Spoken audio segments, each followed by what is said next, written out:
Saya didampingi oleh Pak Menko Infrastruktur, Pak Agus Harimurti Yudhoyono, dan Menteri Perhubungan, Pak Dodi.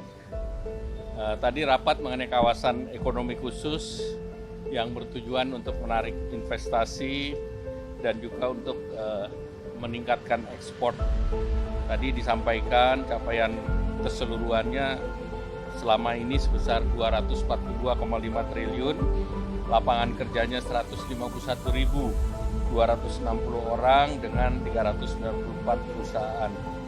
Nah, kinerja di tahun ini itu investasinya sebesar 68,43 itu sampai kuartal ketiga dan mempekerjakan 34.169. Arahan Bapak Presiden terhadap kawasan-kawasan ekonomi ini untuk terus didorong, dilanjutkan dan juga diproses agar investasi bisa masuk, terutama investasi yang kemarin Bapak Presiden melakukan kunjungan ke luar negeri. Jadi beberapa investor termasuk untuk data center dan yang lain untuk didorong. Kemudian juga mengenai proyek strategis nasional, arahan Bapak Presiden proyek strategis nasional yang selesai 2024-2025 untuk terus dikejar karena direncanakan di tahun ini 18 proyek selesai, sedangkan 30 lagi akan selesai di tahun 2025. Nah, tentunya program-program ini Bapak Presiden arahkan untuk dilanjutkan dan nantinya tentu apabila ada investasi lain akan dibahas secara lebih detail dan selanjutnya akan ada pengumuman menjelang hari libur Natal Tahun Baru. Ini ada tiket pesawat yang sudah bisa harganya dibuat terjangkau. Silakan Pak Menko. Ya. Terima kasih Pak Menko Ekonomi, Bapak Erlangga Hartarto, Pak Gadi, teman wartawan sekalian. Menyambung apa yang tadi sudah dijelaskan oleh Bapak Menko Perekonomian, rapat terbatas sore hari ini fokus pada proyek strategis nasional PSN dan juga kawasan ekonomi khusus. Dan tentunya apa yang sudah berjalan dengan baik selama ini akan dilanjutkan dan terus dipastikan agar hasilnya juga segera berdampak untuk masyarakat dan ekonomi.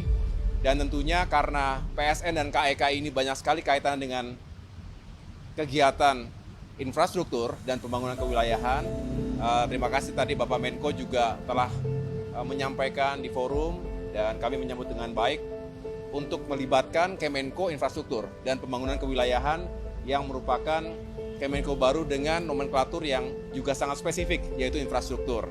Dengan demikian, 228 PSN dan juga ada 24 Pak ya, KEK yang terus dikawal progres dan juga pembangunannya.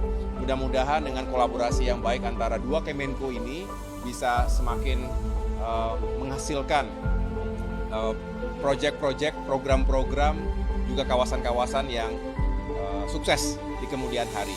Dan kemudian tadi di akhir saya juga menyampaikan karena ini menjadi atensi dan juga sekaligus harapan atensi dari Bapak Presiden Prabowo Subianto dan juga harapan masyarakat banyak bersama Menteri Perhubungan dan juga Bapak Menko Ekonomi. Selama 2 minggu terakhir ini kami bekerja tidak selalu dibuka ke umum, tetapi yang jelas berupaya agar terjadi penurunan harga tiket pesawat menjelang high season, yaitu libur Natal dan Tahun Baru. Dan mudah-mudahan dengan sejumlah elemen yang bisa diturunkan, ini melibatkan semua stakeholder, jadi Pak Menko bersama stakeholder yang lainnya, termasuk bagaimana maskapai, BUMN, ini juga sama-sama menyadari pentingnya penurunan harga tiket untuk membantu masyarakat kita dan juga menggerakkan ekonomi termasuk pariwisata.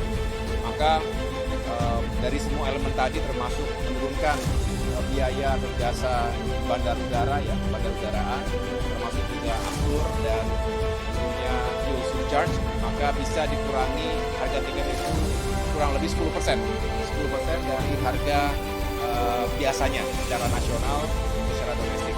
Jadi mudah-mudahan ini bisa membantu meringankan masyarakat kita yang ingin berpergian selama libur Natal dan Tahun Baru. Demikian saya rasa untuk dalam negeri. Jadi untuk dalam negeri ini juga juga kita harapkan bisa menjadi kabar baik buat masyarakat yang juga punya keluarga, ingin liburan di akhir tahun. Mudah-mudahan ini juga bisa menggerakkan sektor ekonomi kreatif kita. Demikian, teman-teman. Terima kasih ya. Terima kasih.